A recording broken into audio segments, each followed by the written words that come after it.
If your cat has ever dropped a dead bird, a mouse, or some other small creature at your feet, you probably had one of two reactions: disgust or confusion. Most people assume it means their cat is showing off, that it's a primitive hunting instinct with no deeper meaning, that it's simply what cats do. But what if that small, unsettling gift is actually one of the most revealing things your cat will ever do in front of you?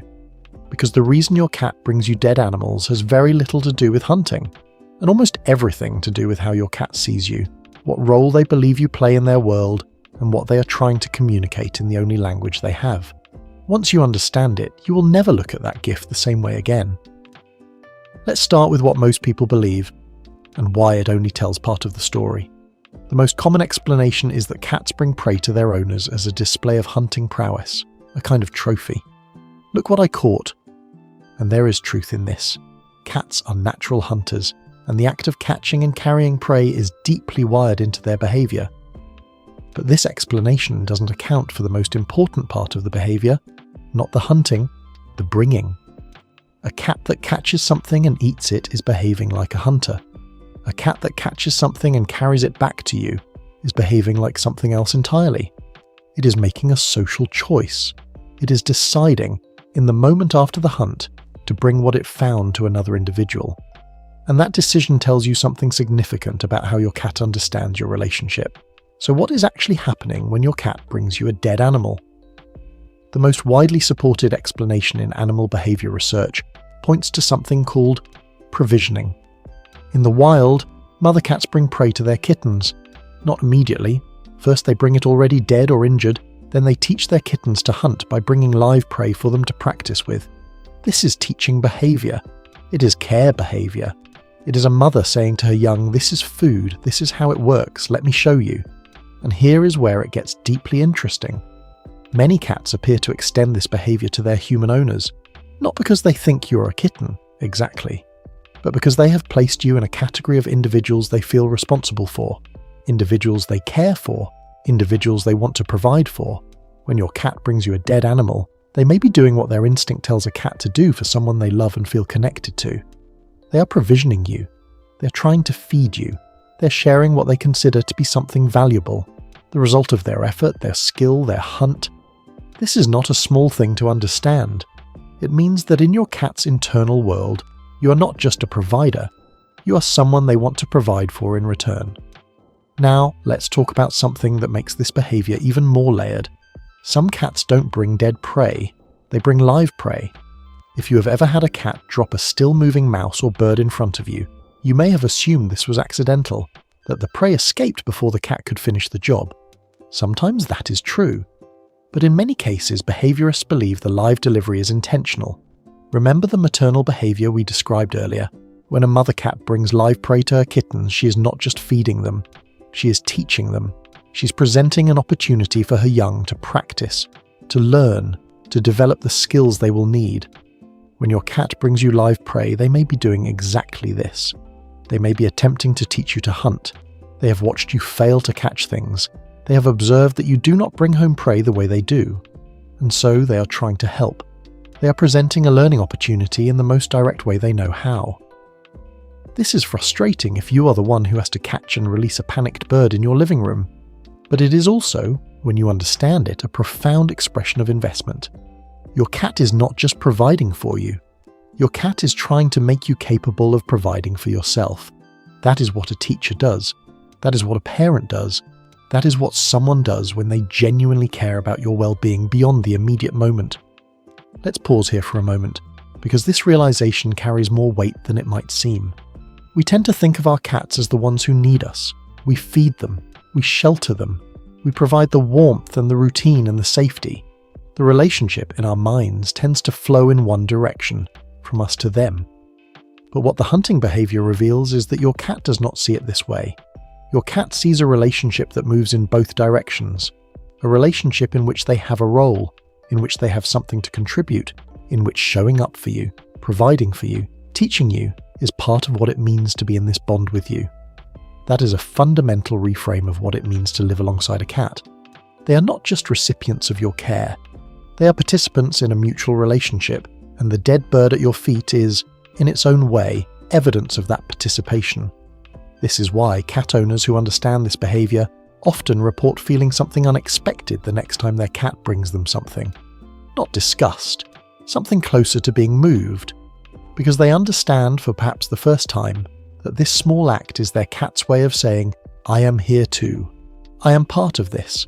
I bring things home to you." There is something else worth understanding before we go further. Something about the emotional state your cat is in when they bring you prey.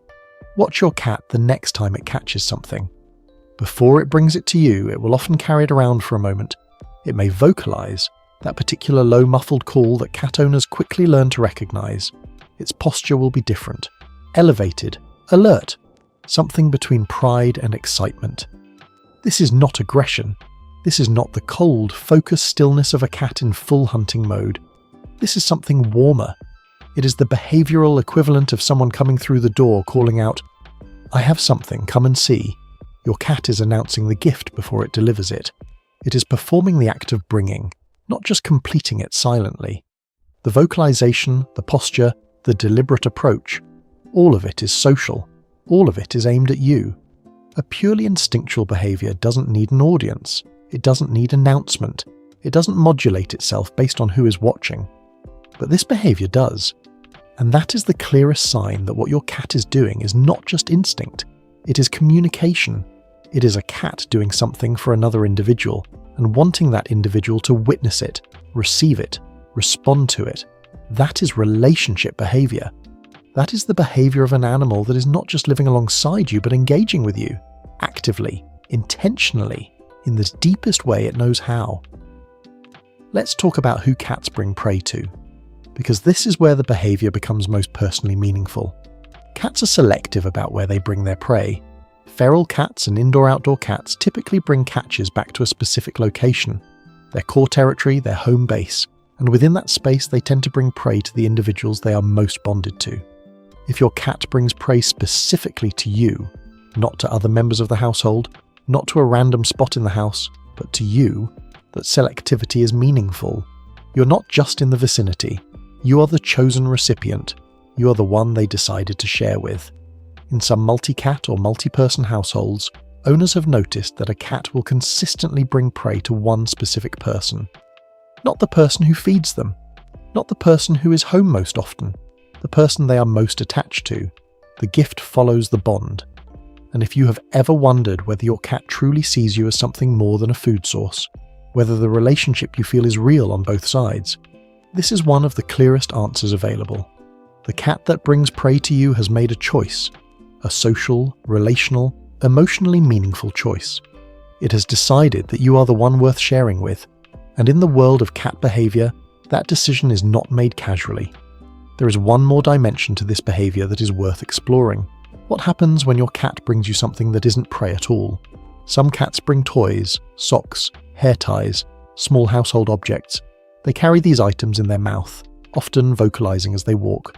A particular sound that cat owners describe as a kind of proud, muffled announcement. And they deposit the item near their owner or in a central location in the home. This is the same behavior, the same impulse, the same emotional logic. The cat has something, the cat wants to share it with you. The cat is participating in the social ritual of bringing, offering, providing. The object doesn't have to be prey. The meaning is in the gesture, and here is what that means taken together. Whether your cat brings you a dead mouse, a live bird, a toy mouse, or your own missing sock, the underlying message is the same. I have something. You matter enough to me that I want you to have it. I am part of this relationship, not just a recipient of it. I contribute. I provide. I bring things home to you. That is not a primitive instinct without meaning. That is a cat expressing, in the most tangible way available to them, that they see you as family, that they feel responsible for you, that the bond between you is not one-directional. You take care of them. And in their own way, in the only way their nature allows, they are trying to take care of you too, and there is something worth sitting with in that. Most of us carry the quiet worry that we are not present enough, attentive enough, good enough at the relationships that matter to us. And our cats, who ask for very little and say even less, offer something rare in those moments. Proof that the relationship is real, that it is felt on both sides, that something in that small, quiet animal has looked at you, decided you are worth showing up for, and acted on that decision in the most direct way it knows. That is not nothing. That is one of the most sincere things another living creature can offer you. The next time your cat drops something at your feet, even if it is something you would rather not look at, try to see past the object itself. Try to see the intention behind it. What you're looking at is not a mess. It is not a problem. It is a gift. Given with the full sincerity of an animal that has decided, in whatever way a cat decides anything, that you are worth bringing things home to. If this changed the way you see what your cat brings you, subscribe.